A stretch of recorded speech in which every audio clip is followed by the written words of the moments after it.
अस्सलाम वालेकुम, welcome to M home cooking. आज मैं आपको बताऊंगी कि कड़क चाय कैसे बनती है और कौन सी चीज़ कब ऐड करनी चाहिए, कब नहीं ऐड करनी चाहिए, ऐसा क्यों करना चाहिए, सभी बातें मैं आपको आज तफसील से बताऊंगी। सबसे पहले मैंने लिया है एक सॉस पैन में हाफ़ लीटर मिल्क। अब मीडियम टू हाई फ्लेम पे इसको इतनी देर पकाएंगे कि जब तक इसमें बॉयल ना आ जाए।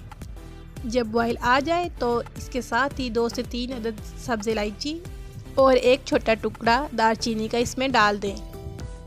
2 से 3 मिनट इसको मज़ीद पकाएं। अब इसमें जाएगी 3 चाय के चम्मच पत्ती। चूँकि 4 कप चाय बना रही हूँ तो 3 चाय के चम्मच पत्ती इसमें इनफ है। पत्ती आप किसी भी ब्रांड की ले सकते हैं, जो भी आपको पसंद हो। चीनी को स्टार्ट में कभी भी ऐड ना करें।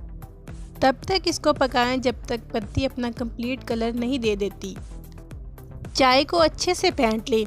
चाय को फेंटा क्यों जाता है, उसकी वजह यह है कि चाय को फेंटने से चाय फ्लफ़ी हो जाती है और उसके ऊपर एक खूबसूरत सा झाग आ जाता है। अब यहाँ पर 2 टीस्पून ड्राई मिल्क को थोड़े से पानी में मिक्स करके इस चाय में डाल दें। ड्राई मिल्क आप किसी भी ब्रांड का ले सकते हैं, जो भी आपको पसंद हो। चाय का कलर आ चुका है। अब इसमें 4 चाय के चम्मच चीनी ऐड कर देंगे। क्योंकि 4 कप चाय है तो 4 चाय के चम्मच चीनी इसमें इनफ होगी। चीनी ऐड करने के बाद चाय को मज़ीद 2 से 3 मिनट पकाएं और उसके बाद फ्लेम को ऑफ कर दें। लीजिए, मज़ेदार कड़क चाय तैयार है। मुझे दीजिए इजाज़त। दुआओं में याद रखिएगा और अपना बहुत ज़्यादा ख्याल रखिएगा।